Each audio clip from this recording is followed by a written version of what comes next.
జగన్మోహన్ రెడ్డి గారు అంటే ఇప్పుడు ఒక చిన్న కార్యకర్తలకైనా హాని కలిగితే ఇప్పుడు మేలుకుంటున్నాడు జగన్ అన్న.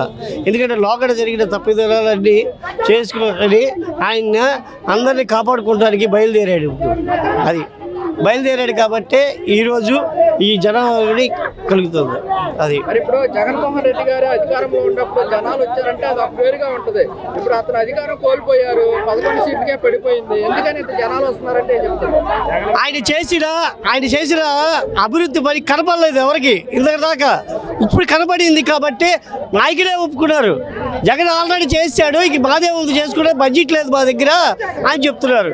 అన్నప్పుడు ఏం చేయాలా? అప్పుడు జగన్ చేశాడనే కదా మీరు ఒప్పేసుకున్నారు. వాళ్ళే ఒప్పుకున్నారు. వాళ్ళు ఒప్పుకున్నారు మూలంగా ఇది ఈ జనాభా ఇంకా తగ్గదు, అందరూ వస్తూ ఉంటారు, ఇంకా పెరుగుద్ది.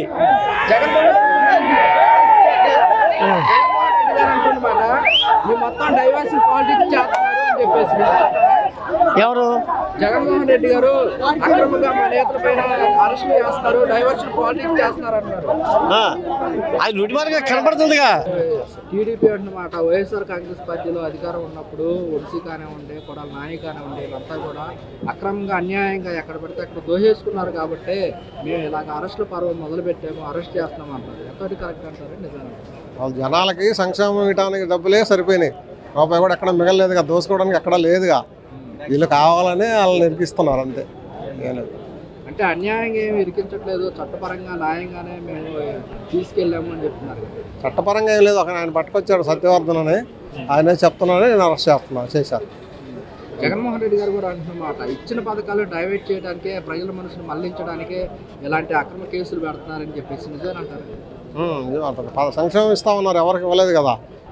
అక్రమంగా అన్యాయంగా వైసీపీ ప్రభుత్వం అధికారంలో ఉన్నప్పుడు అన్ని దోషేసుకున్నారు కాబట్టి అరెస్ట్ చేశామన్నారు.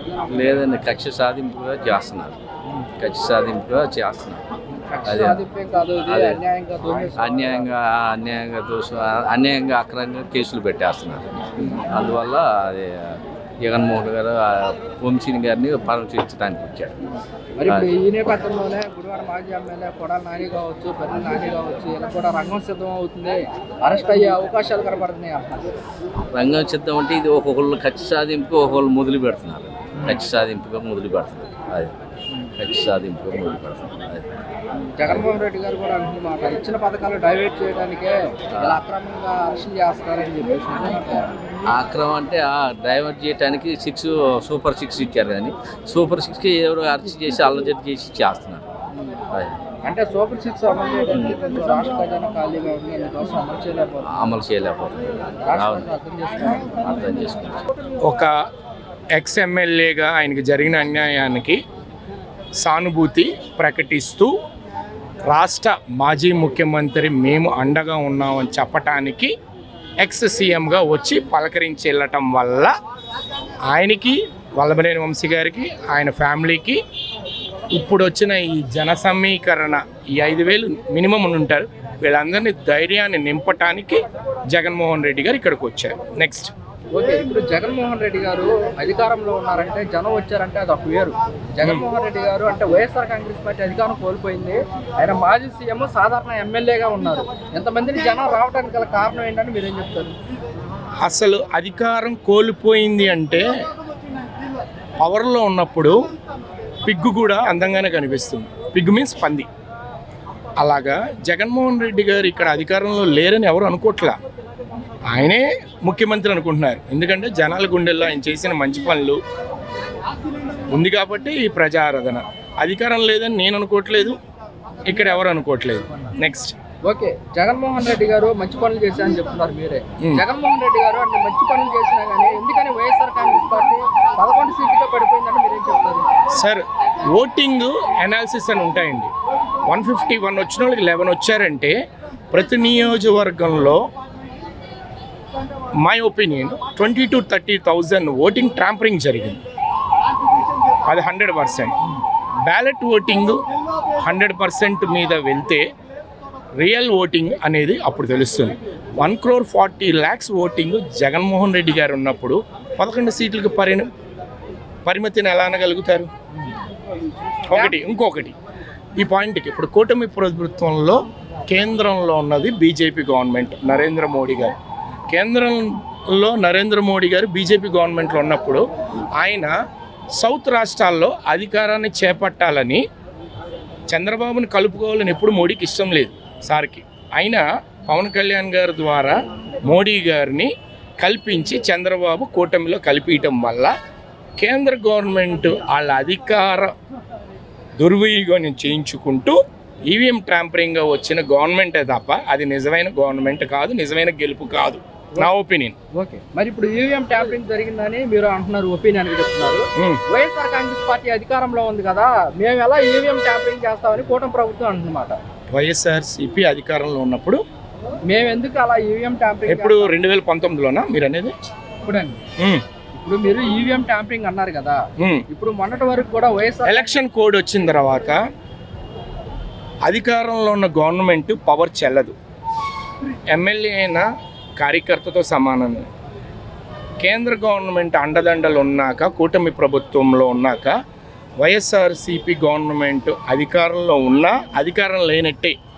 వాళ్ళు వీళ్ళిద్దరు సమానమే. కానీ ఏంటంటే కేంద్రంలో బీజేపీ ఉండటం వల్ల వాళ్ళకి ఆ సపోర్ట్ వల్ల వాళ్ళకి టర్న్ అయింది, వాళ్ళకి పరంగా ఓటింగ్ వేయించుకున్నారు. వల్లభనేని వంశీ గారు అరెస్ట్ కావడం జరిగింది. జగన్మోహన్ రెడ్డి గారు రాబోతున్నారు. వైసీపీ ఏమో అక్రమంగా అరెస్ట్ చేస్తున్నారు, రెడ్డి బుక్ రాజ్యాంగం అంటారు. ఏంటి మీరేమంటారు? ఈరోజు వీళ్ళు చంద్రబాబు నాయుడు, పవన్ కళ్యాణ్ అధికారంలోకి వచ్చింది పరిపాలన చేయడానిక, వీళ్ళ తప్పుల్ని ప్రశ్నించిన వాళ్ళ మీద కేసులు పెట్టడానికని అడుగుతున్నారు. ఇవాళ ప్రజలు మీకు అధికారం ఇచ్చింది రాష్ట్రంలో పరిపాలన సౌఖ్యంగా చేయడానికి.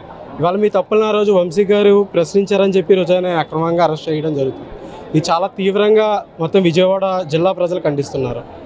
అంటే వైఎస్ఆర్ కాంగ్రెస్ పార్టీ అధికారంలో ఉన్నప్పుడు వల్లభనేని వంశీ కానివ్వండి, కొడాలి నాని కానివ్వండి, వీళ్ళు మొత్తం కూడా అక్రమంగా అన్యాయంగా అన్ని దోయేసుకున్నారు కాబట్టి చట్టపరంగా మేము జైలుకి పంపించడం జరిగింది అంటారు. దోచుకోవడం, దాచుకోవడం అనేది చంద్రబాబు నాయుడికి పేటెంట్.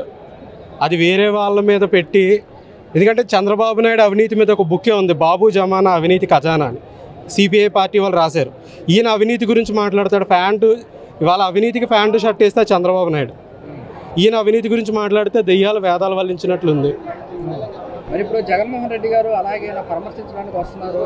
ఈ నేపథ్యంలోనే మరి కొడాలి నాని కానివ్వండి, పెండ నాని కానివ్వండి, వీళ్ళకు కూడా అరెస్ట్ అవ్వడం రంగం సిద్ధం అవుతుంది అంటున్నారు. మీరు అరెస్టులకి భయపడడం అయితే జరగదు. వాళ్ళు ప్రజల కోసం పోరాడారు. ఆ రోజు మీరు పరిపాలనలో చేసిన తప్పుల్ని బలంగా ఎదుర్కొన్నారు. వైసీపీ స్పోక్స్ పర్సన్గా ఉన్నారు కాబట్టి ఈరోజు వల్లభనేని వంశీ కావచ్చు, పేరు నాని గారు కావచ్చు, రోజా గారు కావచ్చు, ఎవరినైనా మీరు అరెస్ట్ చేస్తున్నారు. బలంగా వాయిస్ వినిపించిన వాళ్ళ మీద టార్గెట్గా రెడ్ బుక్ మీద రాజ్యాంగం. ఈరోజు మీద రెడ్ బుక్ ఉంది, రేపు మాది గుడ్ బుక్ వస్తుంది. ఈరోజు మీరుండారు, రేపు ఏం వస్తాం అధికారంలోకి. ఖచ్చితంగా రివెంజ్ అనేది ఉంటుంది. వైసీపీ అన్నట్టుగానే రెడ్ బుక్ రాజ్యాంగమే నడుస్తుంది అంటారా? ఖచ్చితంగా రెడ్ బుక్ రాజ్యాంగమే నడిపిస్తాడు లోకేష్. దీనికి మెయిన్ ఆయనే, మర్చిపోద్దు, రేపు అనేది ఉంటుంది. జగన్మోహన్ రెడ్డి గారు కూడా చెప్తూ ఉన్నారు, ఎవరైతే మా కార్యకర్తల మీద అక్రమంగా కేసులు పెట్టి అన్యాయంగా జైలుకి పంపిస్తున్నారో వాళ్ళని ఎవరిని వదిలిపట్టడం, సప్త సముద్రాలు దాటైనా సరే వాళ్ళు తీసుకొని వస్తా అని చెప్తున్నారు. జగన్ మాట ఇచ్చాడు అంటే తగ్గేదేలే, ఖచ్చితంగా చూపిస్తాడు రిజల్ట్. రేపు ఉంటుంది 2029. వంశీ గారు అక్రమంగా అరెస్ట్ చేశారండి. అసలు విషయం ఏంటంటే ఇది రాజకీయ కక్ష మీద వేధింపులు తప్ప వేరే ఉద్దేశం ఏం కాదు. ఇప్పుడు చంద్రబాబు సీఎం అయ్యాడు, అయిన తర్వాత ఆడవాళ్ళందరికీ బస్ ఫ్రీ అన్నాడు, ఇచ్చాడా? 3 గ్యాస్ బండ్లు అన్నారు, ఇచ్చారా?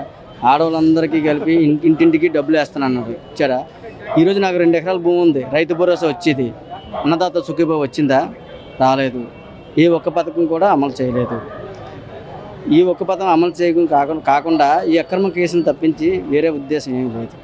అంటే అక్రమ కేసులు ఏమి కాదు. ఇది వైఎస్ఆర్ కాంగ్రెస్ పార్టీ అధికారంలో ఉన్నప్పుడు కొడాలి నాని కావచ్చు, వల్లభనేని వంశీ కావచ్చు, వీళ్ళు అన్యాయంగా అక్రమాలు చేశారు, ఎక్కడ పడితే అక్కడ దోచేసుకున్నారు, అందుకోసం మేము అరెస్ట్ చేశాము. లేదు, ఎటువంటి ప్రూఫ్లు ఉన్నాయండి? ఎటువంటి ప్రూఫ్లు లేవు. ఇవన్నీ అక్రమంగా చేయడం తప్ప ఎటువంటి ప్రూఫ్లు లేవు.